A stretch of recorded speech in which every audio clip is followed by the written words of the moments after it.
Bharat Institute of Law. Myself, Archana K, Assistant Professor, Bharat Institute of Law, Bharat Institute of Higher Education and Research. In this session, we will be dealing with Introduction to Patents. This topic is covered under the subject Intellectual Property Rights. In this session, we will be dealing with what is patent, what can be patented, and what cannot be patented. Let's move into the session. A patent is an exclusive right granted by the government to the inventor to exclude others from using, making, and selling an invention for a specific period of time. A patent is also available for improvement in their previous invention.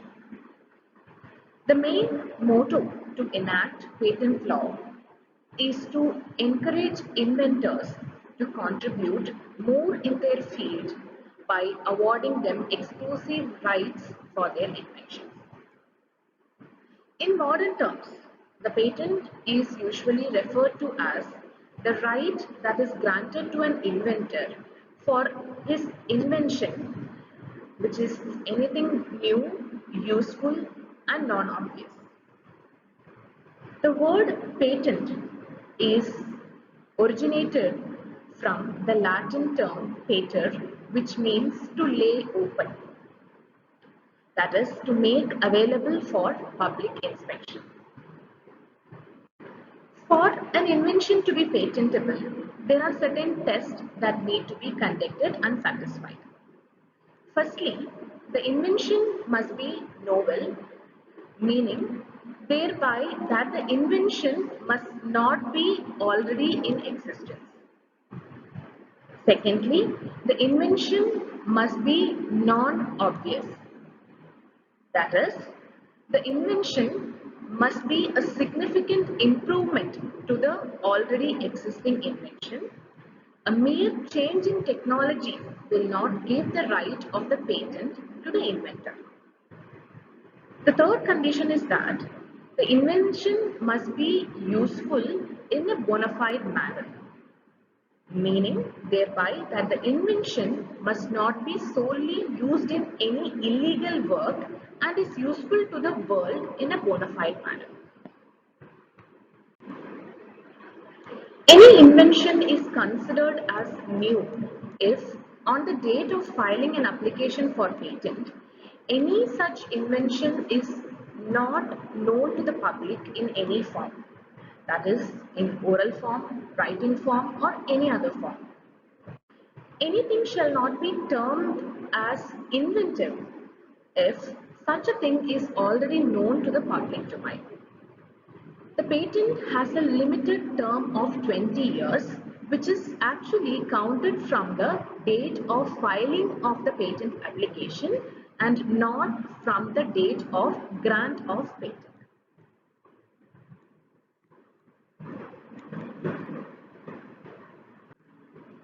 Further, patent is a territorial right.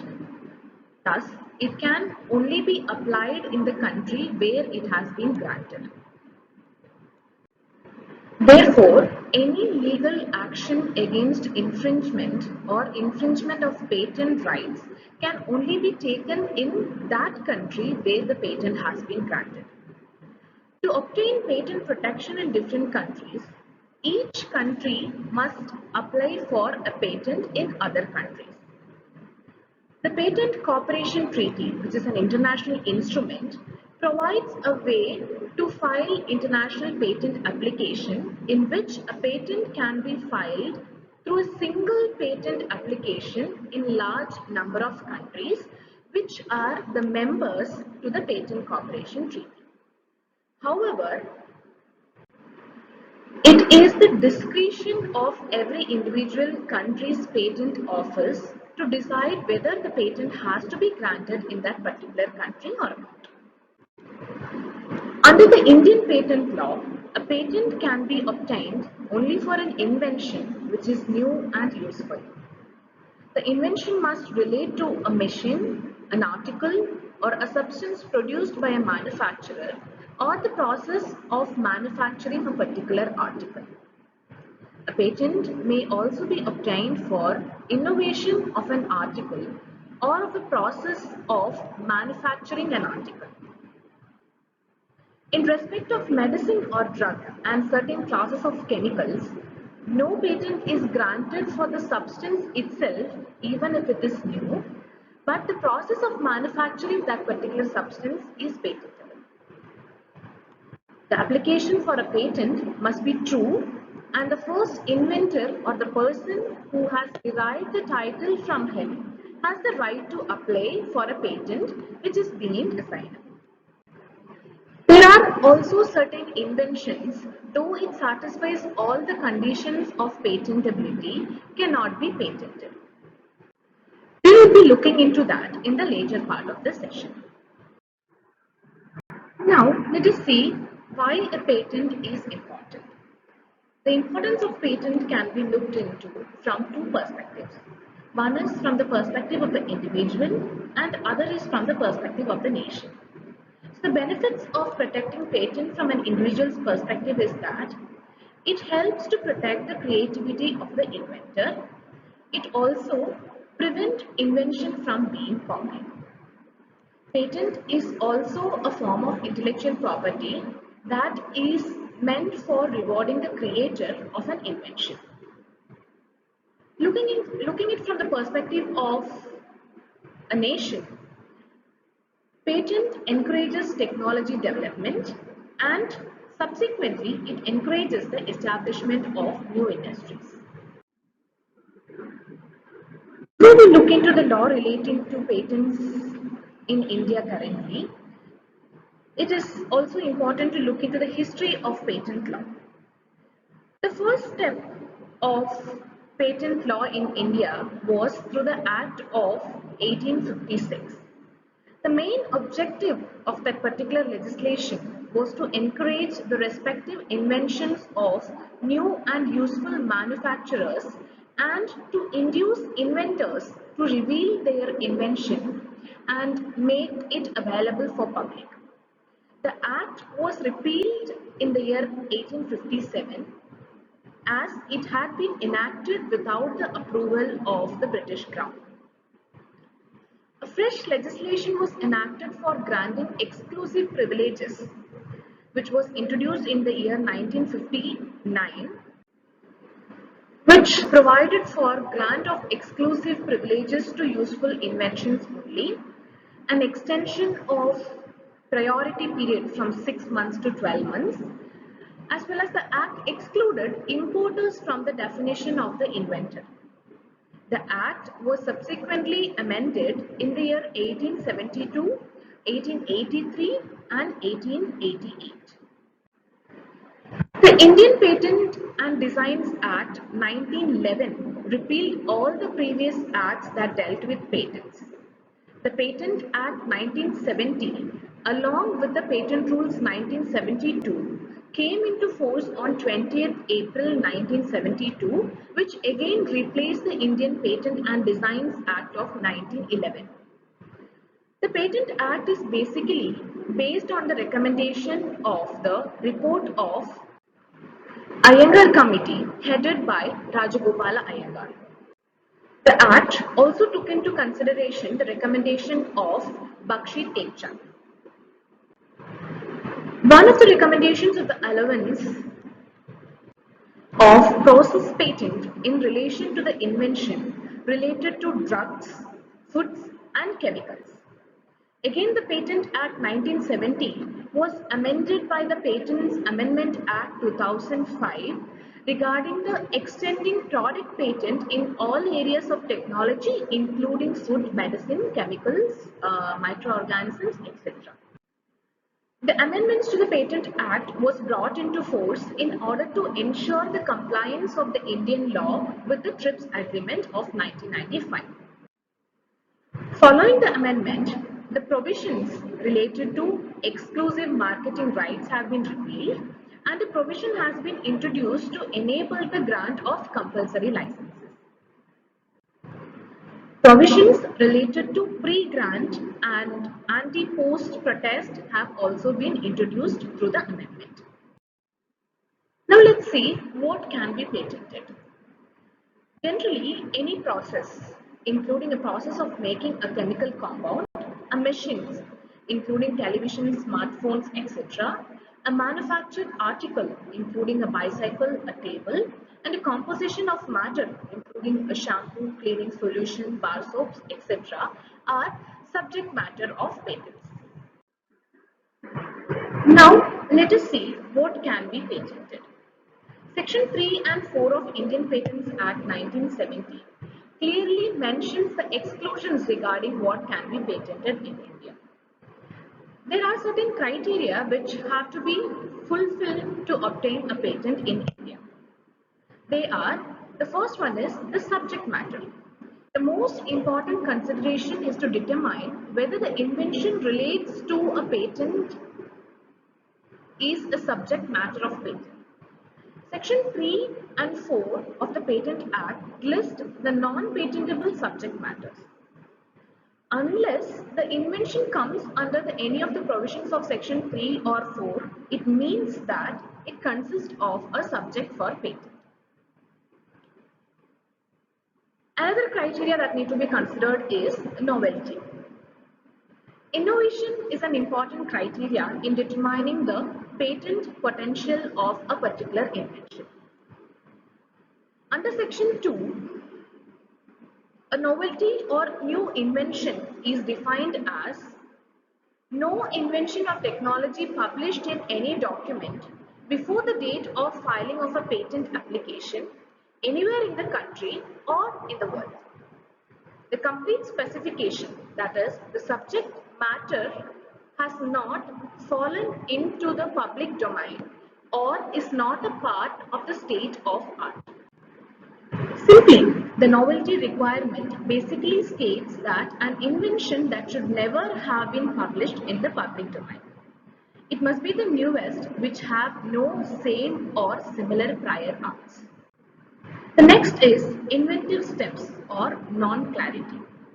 Under Section 2JA of the Patents Act, an inventive step is defined as the characteristic of an invention that involves technological advancement or is of economic importance or both as compared to the existing knowledge and invention not obvious to a person skilled in the art.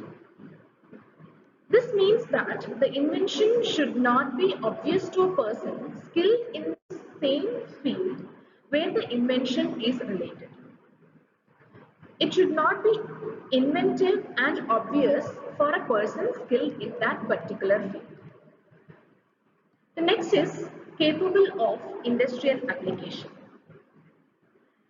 Industrial applicability has been defined under Section 2AC of the Patent Act as the invention is capable of being made or used in an industry. This basically means that the invention cannot exist in an abstract. It must be capable of being applied in an industry, which means that it must have a practical utility in respect of patent. These are statutory criteria for the patent of an invention. In addition, other important criteria for obtaining a patent is the disclosure of a competent patent. A competent patent disclosure means a patent draft specification must adequately disclose the invention so as to enable a person skilled in the same field to carry out the invention with undue effort. If these conditions are satisfied, the chance of getting a patent granted is high. Once a patent is granted, the patentee is vested with a set of rights as well as obligations. One of the important rights that comes with the grant of patent is the right to exploit patent. A patentee has the exclusive right to make, use, exercise, sell or distribute the patented article or substance in India, or to use or exercise the method or process if the patent is granted for a person. This right can be exercised either by the patentee himself or by his agents or licensees. The patentee's rights are exercisable only during the patent term, that is for a period of 20 years from the date of application of patent. The patentee will also acquire the right to grant license. The patentee has the discretion to transfer rights or grant licenses or enter into some other arrangement for a consideration with a third party. A license or an assignment must be in writing and registered with the controller of patents who actually grants the patent for it to be legitimate and valid. The document assigning a patent is not admitted as an evidence of title of any person to a patent unless it is registered, and this is applicable to assignee and not to the assigner. The patentee has also the right to surrender the patent. A patentee has the right to surrender his patent, but before accepting the offer of surrender, a notice of surrender is given to the person whose name is entered in the register as people having interest in the patent, and their objections, if any rise, will be considered by the registrar of patents. The application for surrender is also published in the official gazette to enable interested persons to oppose. One of the important rights that a person gets when a patent is granted is the right to sue for infringement. This is very important right when it comes to grant of patent. The patentee will have the right to institute proceedings for infringement of a patent in a district court having jurisdiction to try a particular suit. When there is a right, there is a duty. When a patentee is vested with a set of rights through the grant of patent, patentee is also vested with a set of duty along with the rights. One of the obligations that a patentee has is towards the government. A patented invention may be used or even acquired by the government for its use. It is to be understood that the government may also restrict or prohibit the usage of the patent under specific circumstances. In case of a patent in respect of any medicine or drug, it may be imported by the government for its own use or for distribution in any dispensary. It includes hospitals, any other medical institutions run by or on behalf of the government. The aforesaid use can be made without the consent of the patentee or even without the payment of any royalties to the patent. Apart from this, the government may also sell the article manufactured by the patented process on royalties or may also acquire a patent on paying suitable compensation. Next is the compulsory licensing. That is another obligation that a patentee has with regard to grant of patent. If the patent is not working satisfactorily to meet the needs of the public, or the patented product is not supplied to the public at reasonable price, the controller of patent may grant compulsory licenses to any applicant to make the patent work in the country. The compulsory license is a provision under the Indian Patent Act which grants power to the government to mandate a generic drug maker to manufacture inexpensive medicines in the public interest, even as the patent in the product is still valid. Compulsory licenses may also be obtained in respect of related patents where one patent cannot be worked without using the related patent. Moreover, the patent rights are not absolute when it comes to inventions relating to defense purposes. Such patents may be subject to certain secrecy provisions, that is, the publication of the invention may be restricted or prohibited by the directions of the controller of patents. Upon continuance of such order or prohibition of publication or communication of patented invention, the application is debarred for using it, and the central government might use it on the payment of royalties to the applicant. Thus, what we can construe here is, even though patent is considered as a monopoly right granted to the inventor of a particular invention, the right is not an absolute right. It is subjected to certain conditions that may be imposed by the government through the controller of patents, to which the patentee is subjected. Now, let's see what all inventions cannot be patented. Section 3 and 4 of Indian Patents Act is highly debatable and deals with a list of exclusions that are non-patentable that do not satisfy the conditions already mentioned. But even if it satisfies the conditions of novelty, inventive step, and industrial application, there are certain inventions that cannot still be patented, which are as specified under Section 3 and 4 of Patents Act. The first among that is inventions that are frivolous and contrary to natural laws. Inventions which are frivolous and contrary to natural laws cannot be patented.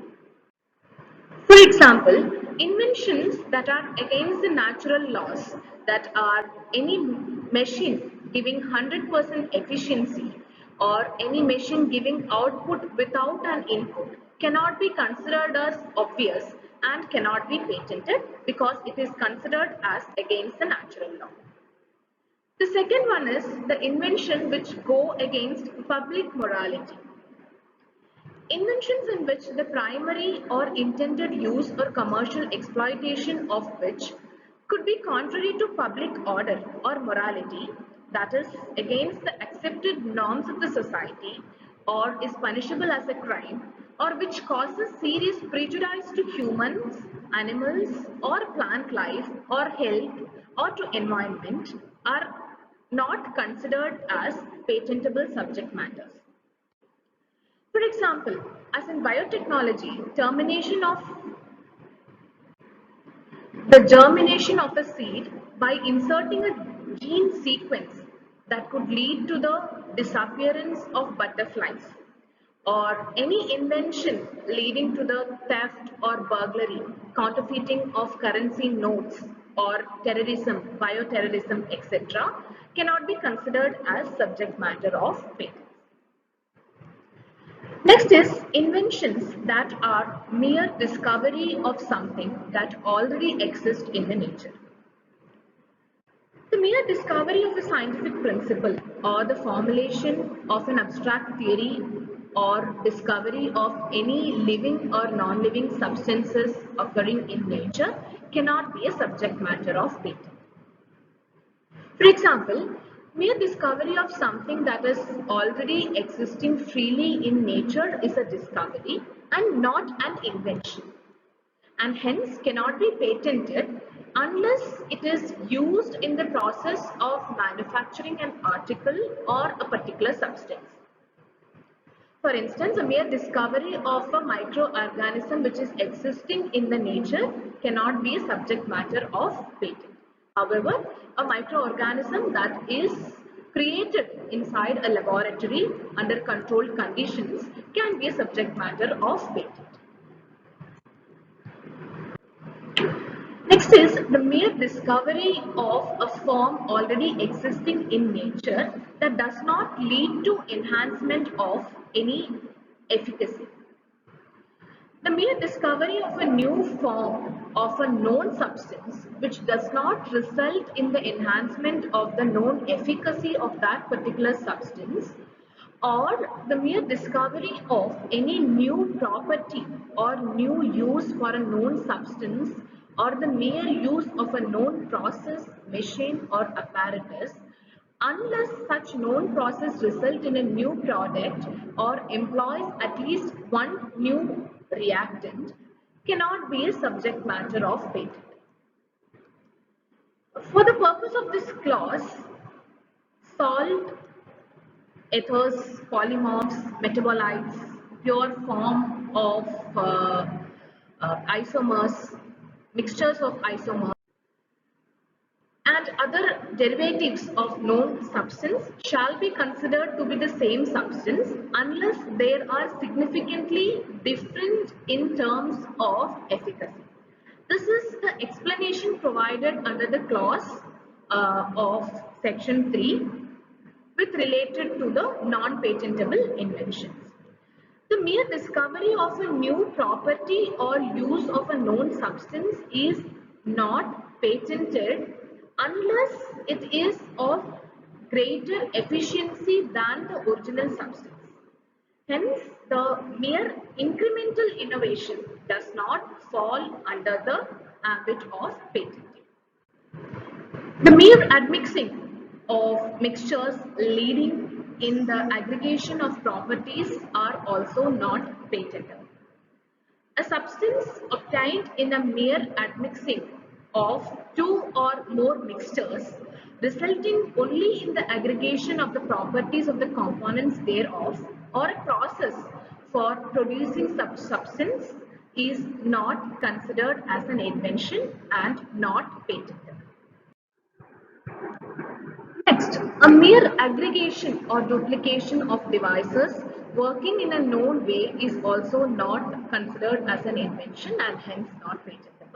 A mere aggregation or rearrangement of duplication of a known device, each functioning independently of one another in a known way, cannot be a subject matter of patent. Further, horticulture or agriculture method is also not patentable. To say an example, a method of producing plants like cultivation of mushrooms, algae, or improving the soil is not an invention and hence cannot be patentable. Any medicinal, surgical, curative, diagnostic, therapeutic, or other treatment of human beings, or any process for a similar treatment of animals to render them free of disease or to increase their economic value or that of their product is also not patentable under the Patent Act. Plants and animals in whole or any part thereof, other than microorganisms, but including seeds, varieties, and species, and essentially biological processes for the production of propagation of plants and animals are also not patentable. Any simple mathematical or business or computer programs are also not considered as invention and hence not patentable. Any mathematical calculation or scientific truth or act of mental skills, any activities related to business methods or algorithms are not subject matter of patent. Any aesthetic creation cannot also be considered as an invention, which includes a literary, dramatic, artistic, or musical work, or any other aesthetic creation whatsoever, including the cinematograph works and television productions, are not subject matter of patents. Further, a mere scheme or rule or method of performing a mental act or method of playing a game cannot also be considered as a subject matter of patent. Further, a mere presentation of informations by tables, charts is not an invention and hence are not patentable. For example, railway timetables, calendars, etc. Further, what is not patentable is the topography of integrated circuits, microchips, etc. The most important form of non-patentable subject matter is the traditional knowledge. An invention which in effect is traditional knowledge or which is an aggregation or duplication of known properties of the traditionally known component or components cannot be subject matter of patent. The traditional knowledge is basically the know-how, skills, that is passed from generation to generations of the community and is already known cannot be patented, for example, the antiseptic properties of turmeric, neem, etc. And the final subject matter which is considered as non-patentable under the Patent Act is the atomic energy invention. Section 4 deals with the invention relating to atomic energy that are also not patentable, that falls within subsection 1 of section 20 of Atomic Energy Act of 1962. That's all with this session. In this session, we have dealt with what is patent, what are the law relating to patent, what can be patented and what cannot be patented. See you in some other session. Thank you.